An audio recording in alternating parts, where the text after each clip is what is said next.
Not good.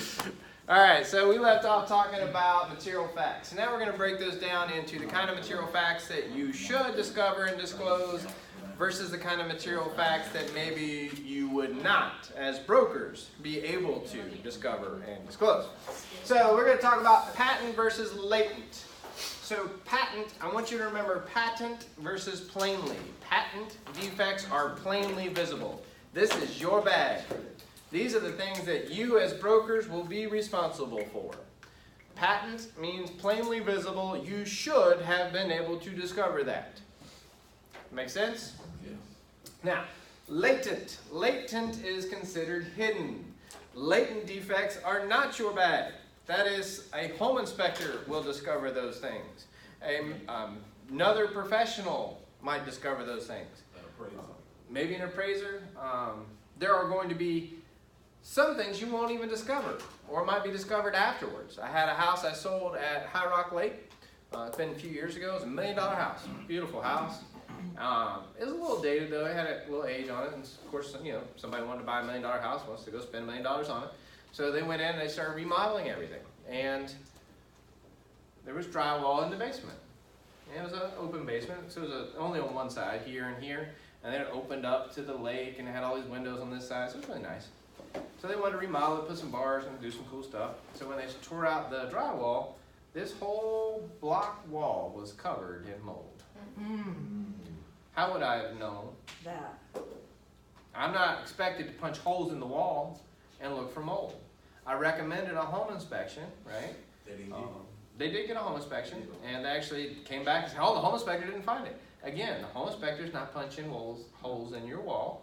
Now they have some things like thermal imaging cameras that can look for moisture or cold spots in behind there. Really?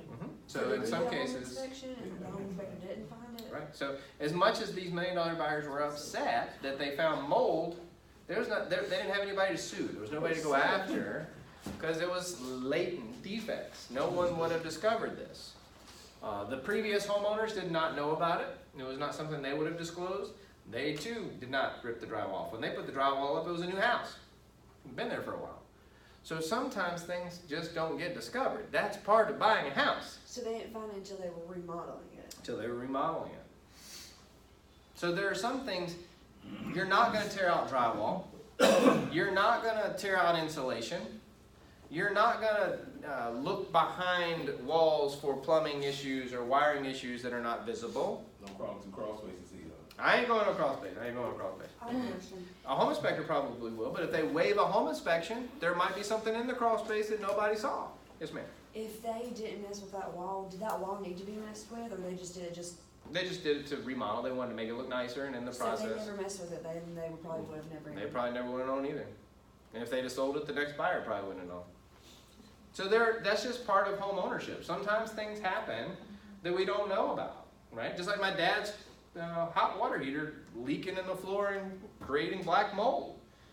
He didn't go into crawl space, but when it becomes an issue, you fix it. And until it becomes an issue, you don't know about it. So had he sold it before it made the floor soft, he wouldn't have known to disclose it either. So hopefully somebody would have got a home inspection. They would have gone in the crawl space. They would have seen the mold or the water or whatever. But that's why we recommend these things. They're looking to us, say, based on your experience and your knowledge, what should I do?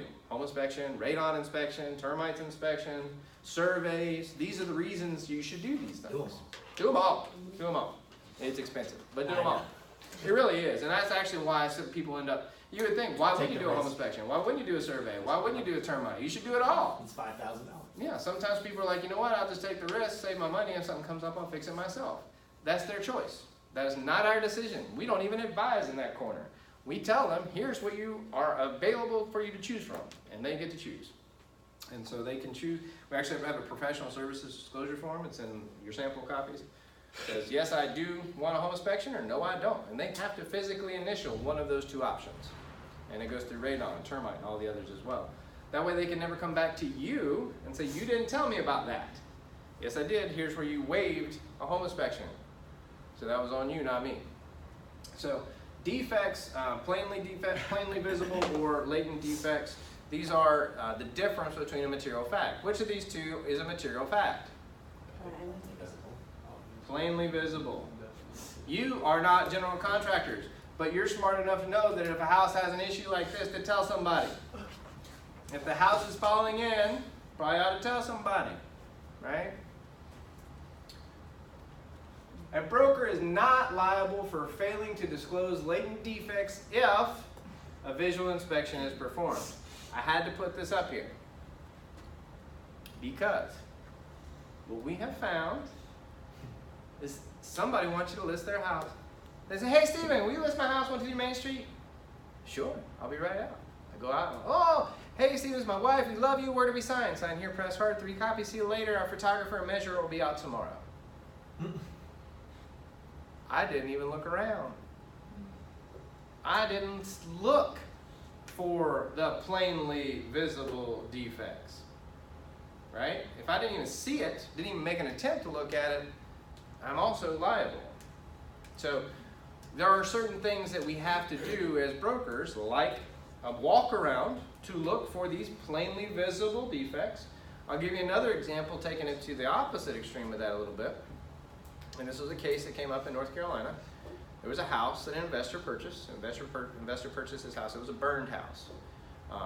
Beautiful flip. Everything looked fantastic. Buyer walks in. They waived all inspections. They're like, clearly this house has been rebuilt. We don't need anything. It's beautiful. We're good. We don't need any inspections. We're getting a good deal. They go to close on the house, and they did. And they went to put their Christmas decorations in the attic. And they pulled down the attic stairs. They pulled downstairs. And they look up and what is that? And the rafters were black. So they climb up there. And the rafters are a little black because this was a burned house. The house had been on fire. Builder bought it in a distressed state and rebuilt it. No one was told that it was a burned house. And guess who took a beating for it? Buyer's agent and the listing broker. Anybody want to know why? Can anyone in this room go? And just look down the shoulder. Yep, those are black. Wow. And as long as you can, and now, had it been a what we call a scuttle hole, maybe a little crawl space area about the size of one of these squares, probably not going to expect brokers to go up there. There's no ladder, there's no access. These are pulled down stairs. This is pulled down, you walk up them. That would have been a plainly visible defect by anybody in this room. You could have seen those charred rafters and should have disclosed it as a listing broker to any potential buyers and should have discovered it as a buyer's agent to tell your buyer both of them went down with that ship. They had good insurance. Say you're listing agent or buyer's agent, house is fully furnished, there's something going on, under a rug, behind a curtain, behind a large piece of furniture. Are you expected to lift all the rugs, lift? Great question. His question in regards to what should we see or what should we not see. This actually happens a lot. I would say probably one of the most common issues is hardwood floors, Yep. where there are lots of beautiful natural light and they bleach the floors and you've had a rug there, so when you pull the rug out you see a nice imprint of where the rug was because the sunlight did not get to it. And when you're showing the house, you don't see that. All you see is a beautifully staged home with the rugs, and then when they move out, you're like, whoa, where did this come from? It's expected that the buyer would have done their inspection to look for that, to make sure. Also, the reason we do a final walkthrough to make sure that what you're getting is what you're told. That's what furniture, right? Say again? The final walkthrough is like with no furniture. Right, yeah, they should be out. Yeah. And the expectation is that the property should be delivered in the condition it was at which we made the offer. And so in that case, is the property in the condition in which it was when we made the offer? No. Yeah, Was- it it is. was still that way. It is still that way. It's the discovery. Do we have a concept called caveat emptor? Buyer beware. Buyer beware. Sorry, buyer, you didn't discover that. If you want to terminate, go ahead. But the broker's not responsible? So the broker is probably not going to be responsible for that in the sense that we as listing brokers are not moving furniture. We are not looking behind bookcases. Okay.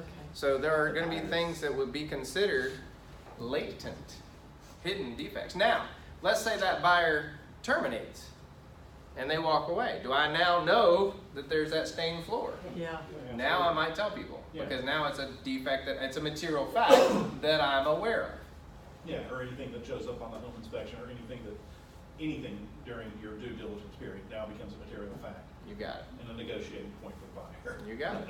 Yep. Anything that we know that's wrong with the property. Like, back to the burnt rafters, the seller, how do they disclose it? They don't put it in the listing, do they? Ooh, great question. See, I'm gonna harp on that, and I'm gonna take your comment, and I'm gonna see if they caught it. She says, the burned house. How does the seller disclose it? Like registered deed with permits that it gets to rebuild it. I'm gonna restate her question. The burned house. How does the seller disclose it? You don't. The seller does not have to. The agent. Caveat emptor, seller doesn't have to say anything. Whose burden of discovery and disclosure are we talking about? The buyer. The agents. I thought you said the listing agent. The listing agent, not the seller. Oh, The oh. listing agent. Not the consumer. the Because here's, agent. and this is a great Because they're point the of ones clarity. contractually liable. Well, this to is do a it. great point of clarity, because if I go on a listing appointment, and I walk and I do the walk around like I'm supposed to, and I find the toxic waste dump in the backyard, I have to tell everyone, hi, welcome to the house, there's a toxic waste dump in the backyard, buy it if you like it. When the seller is asked, hey, do you have a toxic waste dump in the backyard? Guess what they can legally say? No, They can't lie. I don't know. Plead the fifth. They No can say no. representation. No representation. They don't have to say anything. The seller sells as is, where is. They do not have to say anything. They have a disclosure statement that asks them questions. Ideally, we would like them to answer those questions with yes, I have the answer, no, I don't, or no representation, which is exactly that. I plead the fifth, I'm not saying anything. Wow. I either don't know, don't feel comfortable saying, or I do know and just don't want to say. Now, I know this is kind of a detailed question, but let's say you're the broker selling the house. Do you have that opportunity as well? Great question. Brokers do not get the privilege of keeping our mouth shut ever. We have to say. Because the moment we know of a material fact, we have, now, think this through. If I go on a listing appointment, and I'll give you a real life example because it's more relevant. I went on a listing appointment at High Rock Lake. It was a for sale by owner. They had been for sale themselves. He said, it's not working. We want a broker to handle it. I said, great, I'll be right out. Now, if you know anything about High Rock Lake, they're tiny lots. It's not, they've been around a lot of fishing shacks. Really, some of the septic tanks are like barrels. Anyway, it's a beautiful, yes, it's some interesting stuff. Beautiful, what is now a 3-bedroom house that these people have remodeled, granite countertops, fantastic. And I go in, I said, great, you have a 3-bedroom home, this is beautiful. I said, however, on my way here in preparation for our appointment, I called the health department to pull the septic permit, as I do for every listing. And unfortunately, you're only permitted on file for a 2-bedroom house. Do you happen to have any permits where you've added the additional bedroom? They said, no, we just built the bedroom. We didn't touch the septic. I said, that's great. I'm glad that works for you. However, because it's only a 2-bedroom septic, I can only market it as a 2-bedroom home. Wow. Now, do you think the seller was happy? No. They physically own what they have been using as a 3-bedroom home, and I am walking into their living room to tell them, hey, sorry, you can legally only call this a 2-bedroom. Do you think there's a price difference at the lake between a 3-bedroom home and a 2-bedroom home? Very much so. Yeah, it wasn't much. It was probably about $30,000-$40,000 at that point. So I'm like, I want to sell your house for $30,000 less than you want for it right now because you're a 2-bedroom, not a 3-bedroom. And they said, get out. It's okay, I gotta go. Because I can't put my license on the line. I can't lie. And they listed it with another realtor as a 3-bedroom, 2-bath. Wow. You told us that before, but not as much in detail. Yeah. Yeah. Because some people either didn't ask the right questions or didn't do their homework, or the seller didn't tell them the whole truth. So, I don't know, but it wasn't me. so the broker as a for sale by owner, you're the for sale by owner person, right? As And a, the broker, you're the seller and the broker. oh, if I'm the seller and the broker. Yeah. Yeah. Mm-hmm. So you have to go, you have to treat it as if you were a buyer's So agent. I let mean, me, how I think I know what you're saying. If Yeah. I am the broker selling my own property as a Right. for sale by owner, yeah, I still have a license, so I still have to treat it like a broker's, which means I have to tell people, I don't get the burden. By the way, this is the difference. This is why I tell my investors, you may or may not want to get a real estate license. Because as a licensee, I know what's wrong with my house. I have to tell you. As an investor with no license, he can darn well know there's a toxic waste dump in the backyard and not say a word legally. I, broker, don't get that option. I'd be like, hey, welcome to my toxic waste dump, because I have to tell you. He doesn't have to tell You you. can't say no representation. Yeah, exactly. There's no such thing as a representation. Yeah. Well, then, I mean, it seems to me like, to some extent, you guys are actually putting your ass more on the line than I am. Because 100%. I go through the house, I know what's wrong with it, I know what the issues are, and I've either taken corrective measures or am avoiding it for whatever reason. So, I mean, you know, I almost have more protection in the fact that I know what's there. than You guys. have 100. By the way, we're a caveat emptor state. Yeah. You can know what's wrong with it. You don't have to tell them. They buy it. They figure it out later. Guess what? Buyer beware. You had your chance to do your inspections. As a seller without a broker, I didn't have to tell you anything. I have no license. I don't have to tell you. And you always have the opportunity to get a broker, so if you don't get a broker, that's kind of the surefire. Very true. But this is specifically the situation for brokers who are investors. Your game changes. I don't get the privilege of not saying. I have to tell you the material facts that I know. If it was a burned house, I don't get the option as a seller of being like, I have to say something. So you won't be back Wednesday, is that I mean, honestly, Well, a lot of folks do go through this for the education. They just don't want the license. Right. yeah, That's what I mean. I haven't decided yet, honestly. I mean, It's it's fair. 50-50 because while I would have to tell them some things, to the same extent, I mean, like, okay, you used the example earlier that I shared with you out in the hallway, when I Oh, first right, got yeah. there, about the crack in the basement, Yeah. putting it over it. It has the measurement on it, and it hasn't moved in 10 years, so I really don't have an issue telling people that. The only reason that I would put it on there is because I'm not the broker, and the next home inspector would point it out. So, I mean, it's a 50-50, it's a wash for me. You know what I'm saying? It really doesn't make a difference to me to do that, so I don't really see it as a negative as long as I address the issue with somebody. And I agree, and I think you hit on the common point there, and it's not that I want to begrudge the investor community in that capacity. It is the difference between someone who, yes, there's something wrong and I fixed it, versus yes, there's something wrong and I covered it up. Yeah. And, No, it's true, and there are and a lot of things. there's a lot of investors that as I like to say, will put lipstick on a pig. They will buy the crap house, they will paint it pretty, and someone will buy the crap house that's now pretty. It's still a crap house because they didn't fix the original issues. They didn't fix the structural, they didn't fix the roof, they didn't fix the heat, the expensive stuff. And that's actually part of some of the stuff that you guys are feeling on some of your paperwork that we'll talk about is some disclosures of how long have you owned the house. Because if you've owned it for less than a year, this might alert the seller or the buyer, hey, they've only had it for a year, maybe I need to do a little more due diligence. Did they put lipstick on this pig, or is this a good flip where someone's done good quality work? Just like realtors, just like anybody, some are better than others. Some investors do a great job, and their reputation precedes them, because when you do that kind of volume, people are like, hey, these people do good work.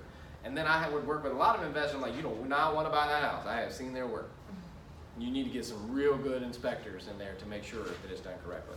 Yeah. So it's nothing's wrong with it. It just is, in my personal opinion, the lipstick on the pig people probably don't want that license. Yeah. Just piggybacking on his, as a workaround, if he did get his license and had some material facts that he did not want to disclose, could he simply just hire a listing agent and then is under no obligation to disclose to the listing agent, who now doesn't know? If he has a license, Yeah. he still has to disclose. To the listing agent, okay, so there's no, No work around it at all. okay, No, not for once you have it, the burden of disclosure follows you forever. gotcha, Mhm. gotcha. Well, what if you leave your license on an inactive status? You still have, now here's the caveat, and I'm going to try to summate in this little situation. It's based on having a license, right? So his question is, what if it's on the inactive status? You still have a license, it's just inactive. So as long as you want to keep your license, this applies. Yeah. Because not disclosing material facts puts you subject to license law disciplinary action, which means they could take it, they could suspend it, they could revoke it, meaning you may no longer have a license. You may not, and you might be okay with that. Like, I wasn't using it anyway. So a lot of the real estate license laws that would result in your disciplinary action from the real estate commission would likely result in civil violations as well. So someone could take you to court in addition to. What if you really don't know the answer? Like, for example, I read in the book with lead that you're supposed to get some kind of special permit now to get, if you're doing or construction, Removal.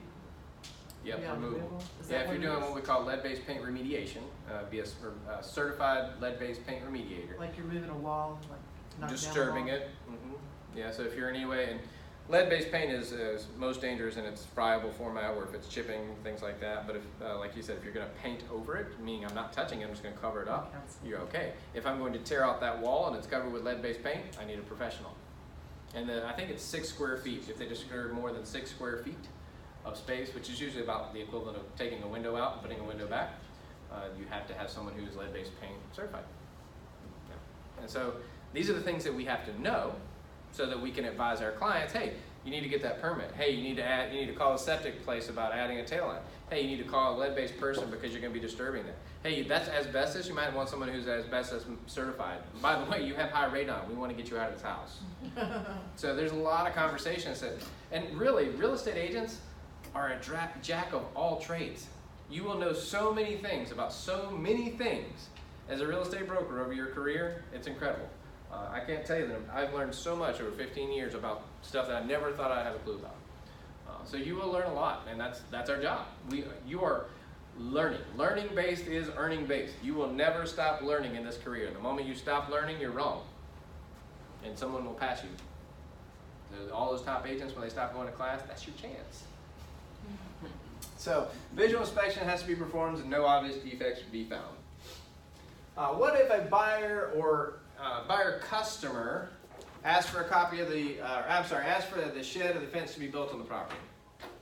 I got a little asterisk, I'm helping you out here. What's the buyer and customer asks if it can be? Yeah, they want to build a shed or a fence on their property, and you've got a buyer or customer who says, hey, I want to build my shed. Can I do that? Well, regardless if it's a client or a customer, I don't know, what are the covenants? Yeah. What are the deed restrictions? What are the, it's our job just to point it out, regardless if it's a customer or client. Well, I think that's part of that honesty, fairness, and disclosure, right? So I would probably disclose to them the existence of those restrictions and say if that's important to you, because I don't represent you, I would recommend you consult your attorney to help you go through this to make sure that works. Because I cannot, I don't represent you anyway, I can't coach you. I can't tell you yes, I can't tell you no, but I can give you this information and you can do your own research. But his point though, even as a client, you would give him the same answer, right? Well, So that's not really, maybe we're missing. Well, and as a client, I'm probably going to say, hey, the deed restrictions probably say that you can, but I'm going to call our closing attorney and help you get that figured out. So you're just gonna do a little bit more legwork for him, but ultimately you're still gonna find out. Right, because with the client, I work for them here, I can't really do anything for you, I can give you. Same thing with when customers want to make an offer. Like, hey, I want to make an offer, what should I make an offer? I can give you market data. I can't coach you, I don't work for you. So you have to be real careful with what you can and cannot do based on your Pick a relationship. number, I'll write it up for you. Yeah. There you go. So you just have to be careful But as a with client, you can advise them what. 100%. 100%. Can and should. Yep, clients do get coached. As a matter of fact, Real Estate Commission says that we will do a CMA, which we will do later, comparative market analysis, on the buy side to help you know how much you should offer, and on the list side, so we know how much to list it for. So there should be a CMA in your files on both the buyer and the seller side in every transaction you do, so that you can justify this is how we got there. And you can be spot audited. The Real Estate Commission will say, send me your last 3 transactions. I would just like to see what's in your files. And hopefully you have everything. But CMAs is one of the #1 offenders because people will do, it was a gut, and I just know my market. It should have been 149. Great, glad you've been doing real estate for 135 years. Where's your data? Because there's no data in your belly. I need to know where the data is. And again, going back to reasonable skill and care, we look at sold properties. Where did you find the sold properties that supported where you suggested that we list the price at? Other environmental issues, we talked a little bit about these. Something to just be aware of is they are material facts. If they are truly an environmental issue, a health issue, even if the seller believes it's been cured or removed, we should always share these informations just as you would want if you were drinking from a well that had been contaminated, but now we fixed it, we got those PCBs out. Wouldn't you want to know and check it? So anytime there's an environmental hazard like that, it's always good to give people a little more heads up on that. And you said, it says it must be disclosed by the seller, so that they can't go no representation on that one. Well, let me rephrase that. They can go on no representation, but what it does do is it can open them up for litigation. Yeah, so, and it makes sense, right? If someone is aware that there's PCBs in the well, and they're selling you a property knowing it's gonna kill you, probably gonna get in trouble for that. But you would have to prove they already knew, because then they committed fraud, basically, right? Mhm. Yeah. And the biggest thing here is that it's not always on the property, which you guys were really good at identifying earlier. It can be surrounding the property things as well too. One of the big issues we've seen here, not so much environmental, but circumstantial, high voltage power lines, in the increasing number of cell phone towers. What if those can fall on your house? There are many, FHA was giving us some issues last year on some properties where they had high voltage power lines that ran through the backyard, not because they were high voltage power lines, but because if the tower could fall and hit the house, they wouldn't loan on it, and moreover, you couldn't insure it. No insurance company would touch it, because if it fell on the house, your house is totaled. And apparently they fall, who knew? That scares me, really. I'm like, y'all should not build power lines to fall ever. Like, let's cement it, but anyway, they could. Cell phone towers, though, I get, because that's just like one tall needle. That thing's coming down. And that's and that's true.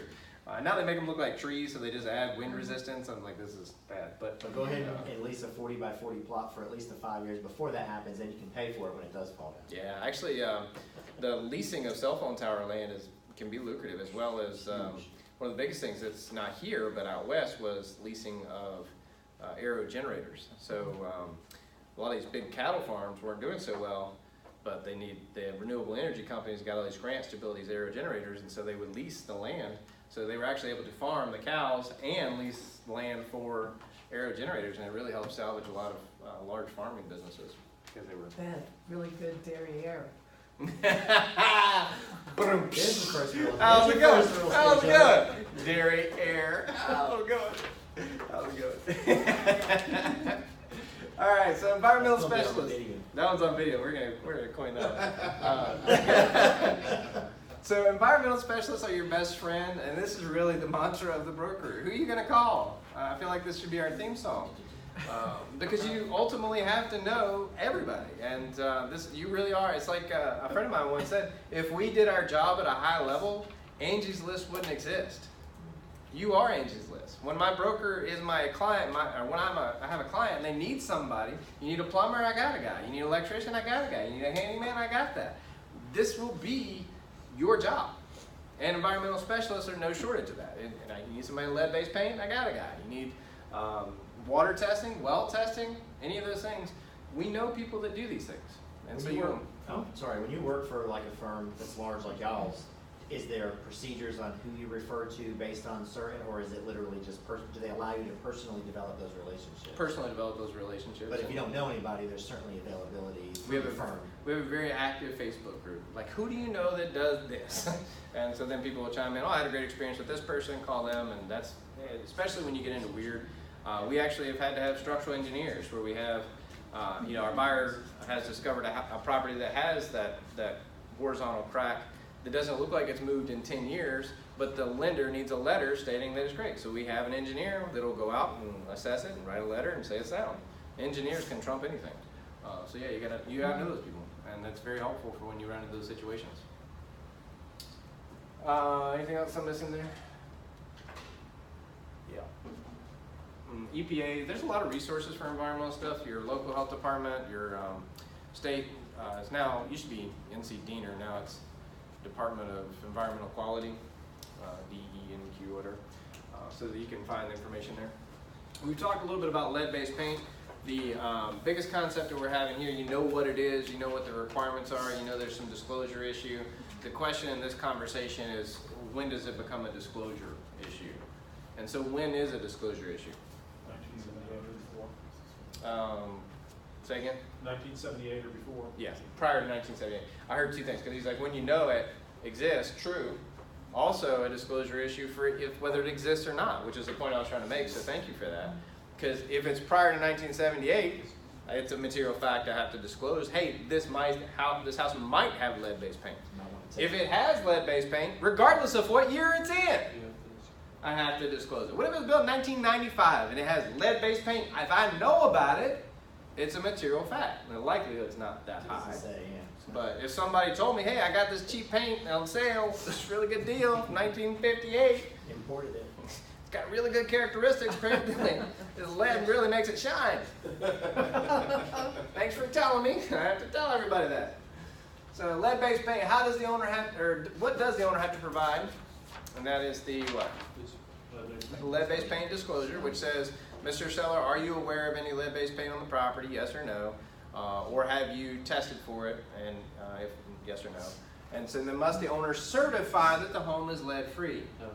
And those are the words you have to watch for. Certified, guaranteed, always, never. Have I taught you anything in this class? It's like every time it's like this. Depends. I've taught you all these rules and all the exceptions, right? Depends is the number one answer. You can encapsulate. You can encapsulate it. So there's a lot of reasons that certifying it as lead-free is not their requirement. That's Tommy Boy. That's like the best movie on the I love planet. Tommy Boy. Not many people know that one anymore. Oh, it's fantastic. I was so sad when we lost Chris Farley. Yes. He was They like made my about 10 more though. he was like my new John Candy. Like I just really loved him. But certify the house is lead-free is not something you got to do. Must the owner pay for the inspection? The owner? No.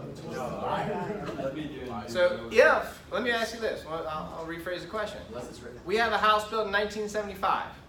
Who's testing it? The buyer. No, it's selling it before 1978. No, they just, no, it's an automatic disclosure. And then the buyer can choose what to do with it. Who's testing it? It would have to be. Well, Someone on lead-based behalf of paint the buyer specialist, station. or you asking who's paying for it, or who's doing the actual testing? Whoever wants to test for The home it. inspection? It doesn't have to be tested for, guys. There's no required test. If they want it. It's only if the buyer wants it. Likely the seller doesn't care, so they're not going to test. The buyer is where you guys were going, which is correct in the sense that if the buyer wants to test for it, they can. The point I was trying to make is no one has to test for it. All we have to do is tell you that it could be there.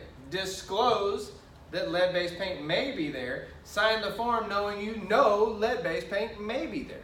And that you have the option to test if you want to. But you don't have to. That box actually says you waive the opportunity to test it. You can test it and know that it's free, lead-free or not, or you can waive your opportunity to test. But testing it or certifying is not a requirement. This is a disclosure. Hey y'all, might have lead-based paint. That's it. And the tenant. Now we have to let them inspect. That's the biggest difference. Seller has to let a buyer inspect if they want to. If a tenant wants to inspect, no. You are not cutting paint chips off my newly turned unit. Yes, sir. Presumably, if a buyer does do an inspection, discovers that does have lead-based paint, takes a pass on the house, that now becomes a material fact about the house moving forward, that it absolutely does have lead-based. I love where your head is at. That's exactly right. Did you hear what he said? If they test for it and now they know lead-based paint's there, I have to tell everybody, has lead-based paint. Not disclosed, may. We now have confirmation, it is there. It is there. So it becomes a material fact.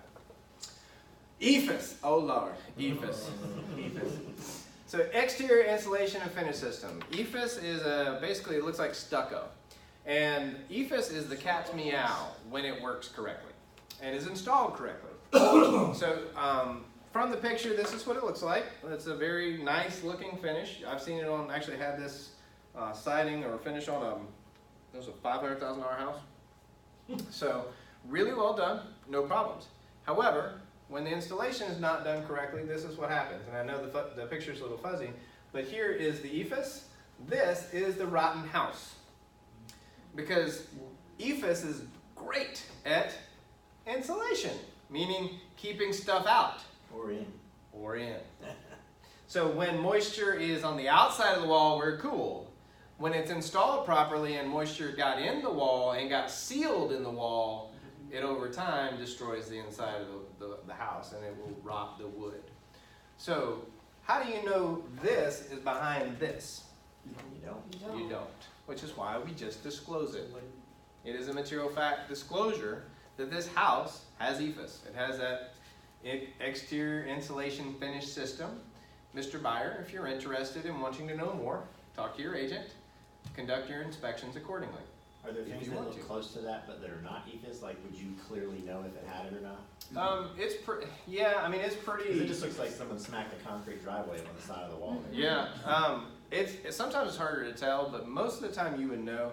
We don't have a whole ton of real stucco. When you see the two beside each other, you can see the difference. But the difference is, one of the biggest differences, this is pretty smooth. And it does, like you said, it looks like really smooth concrete on top of the house. And in order to test for this, what do you think we need to do? Home inspection. Punch a hole He said, I love y'all. Like, we'll get cameras. We'll do all this. Nope. We're gonna punch a hole in the wall, and that's ultimately the only way to know because you have to look behind it. Now there are ways that they could do without punching a hole in the wall, which is the camera, the infrared, looking for the moisture. Sometimes you can come in the attic and look down from the attic and see some of those wood members. But ultimately, the best way is you have to drill a hole in it and look to see. Now, whose job is that? Not yours. We're going to get an EFS professional out there to look at it, or a home inspection. Now, who's going to tell the seller that we're going to drill a hole in their house? Somebody raise their hand. I don't want to have that conversation. Nobody. But you have to have that conversation and let them know, hey, a buyer may want to investigate this, which may require them drilling a hole in the side of your house to look for damage. Now, what I'm going to do is, we have had this happen, this is the last thing we do.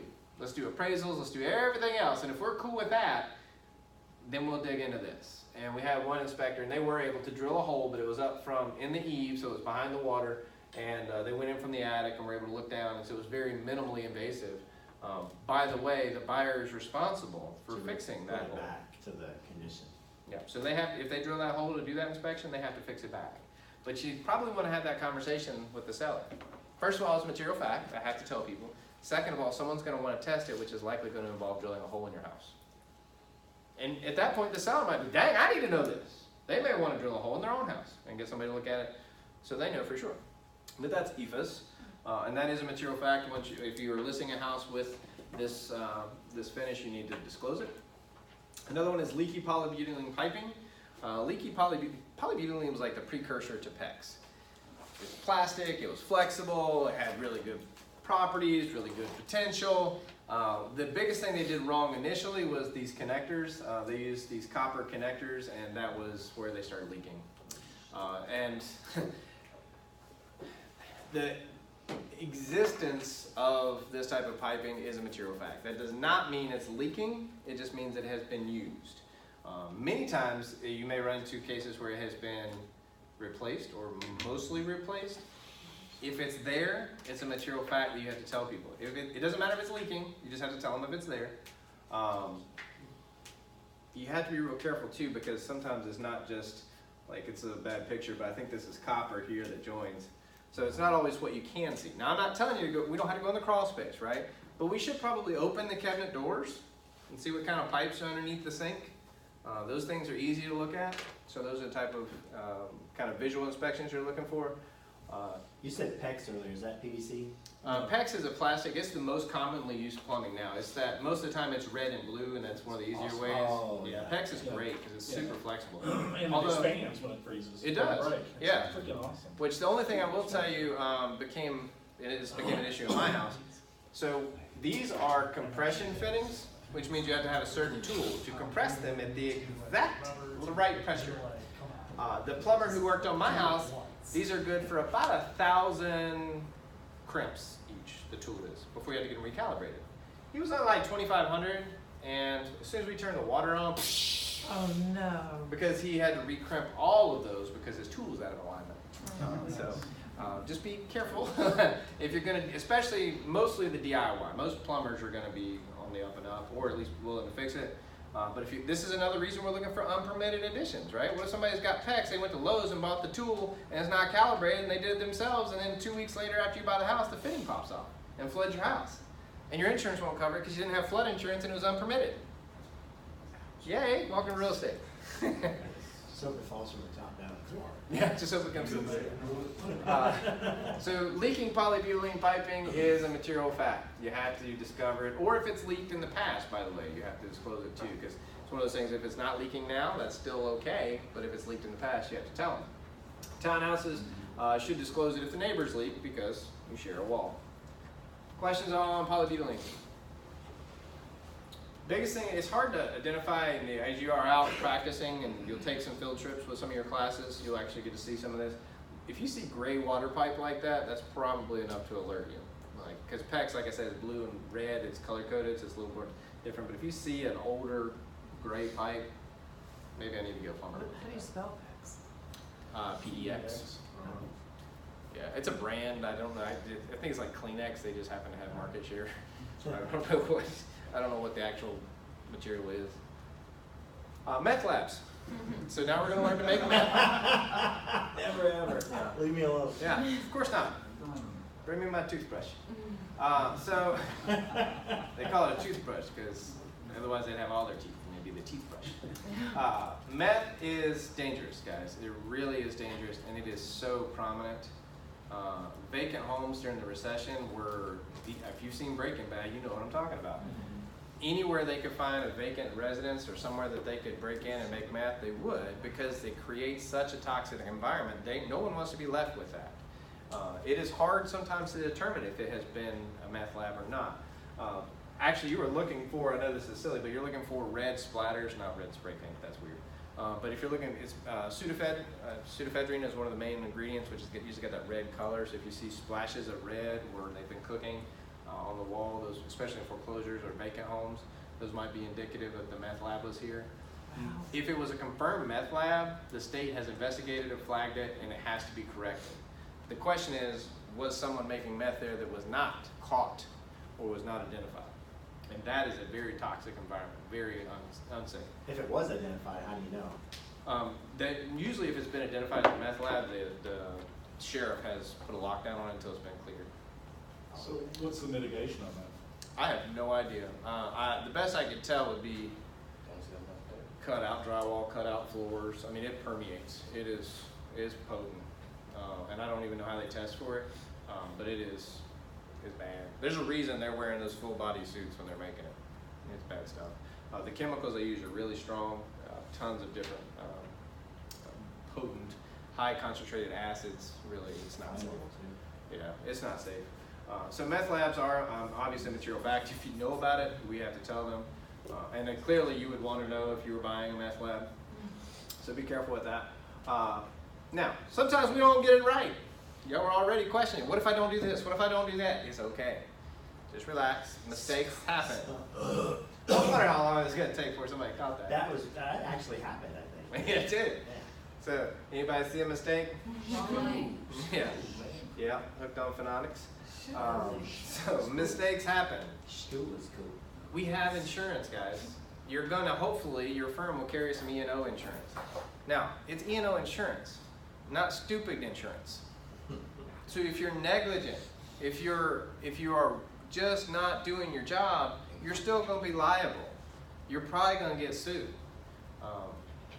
We are going to make sure that you are under the supervision of a broker in charge so that you're not making mistakes as much as possible, that you are continuing to learn with those 90 hours of post-licensing class that you get to enjoy after this course, and you're going to have insurance. So there's a lot of levels built into, are you learning, are you getting where you need to go, are you practicing competently using your reasonable skill and care.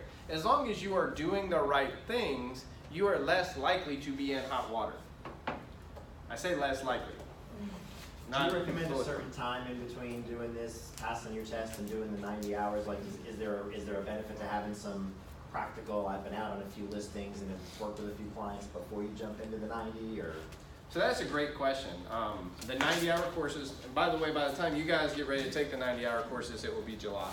As of July 1st, the rule will be changing. You will only have 18 months. So right now you have 3 To get rid of years. your provisional. Yeah, today I teach you 3 years. At the end of the next class, they learn 18 months. And so as of July 1st, the rule will be just 18 months to complete your 3 30-hour classes. Now I'll also tell you, we have an 80% attrition rate, meaning 80% of new licensees are out of the business in their first 2 years. So with that being said, in their run, my classes are $220 a pop. So it's $220 a class. So you can do the math. Some people will knock it out very quickly and run with it because they want to be brokered. They want to be brokered up and not have the confines of provisional. My advice is often do what you need to, like I would probably get into a contracts class, cause that's one of the best ones. And then see if you're gonna stay. Cause I hate for you to spend, you know, $700 on classes to bail out in 18 months. Now, your provisional doesn't mean you earn less, right, or do you? No, well, that's a great question, it's a really good question, actually, I never heard that. Does the provisional mean you earn less? Not typically, your compensation is gonna be varied from firm to firm. So your independent contractor agreement is what you agree on from your split perspective on your commission. But from a consumer's perspective, I mean, whatever you charge the Well, they consumer. expect you to be just like a regular broker, and you don't have to, your BIC's not walking around with you every second for the first however many, right? I mean. Most consumers don't know if you're provisional or not. So very rarely, now there may be some additional charges that come out of your commission for coaching or oversight or something like that to take it off, but very rarely does it vary that much. It's a good question. All right, since y'all are packing up, we'll pick up here on Wednesday.